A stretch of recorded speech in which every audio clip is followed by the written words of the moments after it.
JK TV کے معزز سامعین السلام علیکم۔ ایک زہریلا سانپ اور انسان۔ ایک آدمی سخت طوفان میں اپنے شیڈ میں چھپا بیٹھا تھا کہ دروازے پر اسے کسی کے رگڑنے کی آواز آئی۔ وہ اٹھا اور دروازہ کھول دیا۔ سامنے دیکھا تو ایک موٹا تازہ سانپ سردی سے آدھا جما ہوا تھا اور بہت مشکل میں لگ رہا تھا۔ سانپ نے اس سے گزارش کی کہ ایک رات کے لیے اسے اپنے کیبن میں پناہ دے دے۔ آدمی بہت پریشان ہوا کیونکہ اسے سانپ سے ڈر بھی لگ رہا تھا۔ اس نے سانپ کو بولا کہ تم ادھر سے چلے جاؤ، تم ایک سانپ ہو اور جب تم ٹھیک ہو جاؤ گے تو تم مجھے ڈس لو گے، کیونکہ سانپ کی یہی فطرت ہوتی ہے۔ سانپ بہت قابل رحم حالت میں تھا۔ اس نے اس آدمی سے بار بار درخواست کی کہ اگر میں اس ٹھنڈ اور طوفان میں باہر پڑا رہا تو میرا پورا جسم جم جائے گا اور میں مر جاؤں گا۔ اس آدمی نے کافی سوچا اور اسے سانپ کی حالت پر ترس آ گیا۔ اس سے پہلے کہ وہ سانپ کو اپنی دہلیز پار کرنے دیتا ہے، اس نے سانپ سے ایک عہد لیا۔ اس نے سانپ سے کہا کہ وہ وعدہ کرے کہ وہ ٹھیک ہونے کے بعد اس آدمی کو ڈسے گا نہیں۔ سانپ نے حامی بھر لی اور وعدہ کر لیا۔ تھوڑی دیر بعد دونوں انگیٹھی کے آگے بیٹھے تھے۔ 3 گھنٹے بعد سانپ بالکل ٹھیک ہو گیا۔ اس آدمی کو سانپ پر اعتبار ہو گیا تھا۔ اس نے سانپ کو اپنے سینے پر بٹھا لیا اور دونوں انگیٹھے کے سامنے براجمان تھے۔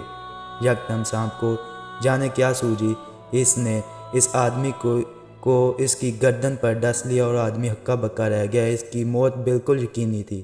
اس نے مرتے ہوئے سانپ سے بولا کہ یہ کیا کیا تم نے؟ یہ کیسی گھٹیا حرکت تھی؟ میں نے تمہیں پناہ دی اور تم نے اپنی خصلت دکھا دی۔ تمہیں ذرا خیال نہیں آیا کہ میں نے تمہاری اتنی مدد کی ورنہ تم مر جاتے۔ تم نے تو وعدہ کیا تھا کہ مجھے بھی نہیں ڈسو گے، تو پھر یہ کیا کر دیا؟ سانپ مزے سے ابھی بھی اس کے سینے پر بیٹھا تھا۔ اس نے سکون سے جواب دیا کہ جب تم مجھے اندر لا رہے تھے تو تم نے بولا تھا نہ کہ میں سانپ ہوں، نہ میری فطرت میں ڈسنا لکھا ہے۔ تمہیں اتنی عقل کیوں نہیں کہ تم نے میری خصلت سے واقف ہوتے ہوئے مجھے اندر لے آئے؟ اس میں میری نہیں تمہاری غلطی ہے۔ یہ ایک سادہ سی کہانی لگتی ہے لیکن اس کا اصل سبق بہت مؤثر ہے۔ دنیا میں ہم بہت سے لوگوں سے ملتے ہیں، کچھ کو اللہ نے ہمارے رشتہ دار بنایا ہوتا ہے اور کچھ کو ہم ذہنی ہم آہنگی کی بنا پر دوست چنتے ہیں۔ ایسے میں 4 سے 5 سالوں میں ہم ان کے ساتھ وقت گزار کر ان کی فطرت سے بخوبی واقف ہو جاتے ہیں۔ ہمیں معلوم ہوتا ہے کہ کون منافق ہے، کون دوگلا پن برتتا ہے، کون لالچی ہے۔ اگر ہم ان کی فطرت کے منفی پہلو پہنچانے کے باوجود ان کو اپنی زندگی کا اہم حصہ بنا کر رکھیں تو وہ بالکل کسی زہریلے سانپ کی طرح آپ کو جاڑ سکتے ہیں۔ جو لوگ چراغ کے ساتھ اچھے ہوں، ان کا رویہ باقی لوگوں کے ساتھ حیوانی ہو، اس پر منحصر یا غلط ہو، ان کو پہچاننے کے بعد ان سے یہ توقع رکھنا ہے کہ وہ اچھے بن جائیں گے، سراسر بیوقوفی ہے۔ ہر انسان کو اچھے سے پرکھنا چاہیے اور پھر یہ فیصلہ کرنا چاہیے کس کو زندگی میں اہم بنانا اور کس کو وقت پر اپنی زندگی سے نکال دینا ہے۔ بہت سے دوست ایسے ہوتے ہیں جو وقتاً فوقتاً ایسی حرکتیں کرتے رہتے ہیں کہ آپ سمجھ جاتے ہو کہ وہ حسد کر رہے ہیں۔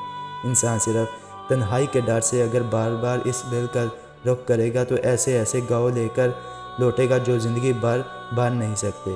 خود کو وقت پر ایسے زہریلے لوگوں سے اور رشتوں سے کنارہ کشی پر اکسائیں اور اپنی زندگی بہتر بنائیں۔ جب کوئی بے ایمان شخص آپ کے ساتھ دھوکہ کرتا ہے تو اس میں آپ کی غلطی سب سے زیادہ ہوتی ہے، کیونکہ آپ نے اسے خود اپنا نقصان کرنے کا موقع فراہم کیا ہوتا ہے۔ دوستی سب سے رکھو، سب سے مل کر مسکراؤ، پر یاد رکھو بھروسہ کسی پر مت کرو، اپنے آپ پر بھی نہیں۔ انسان بے جا بھروسہ کر کے دکھی ہوتا ہے۔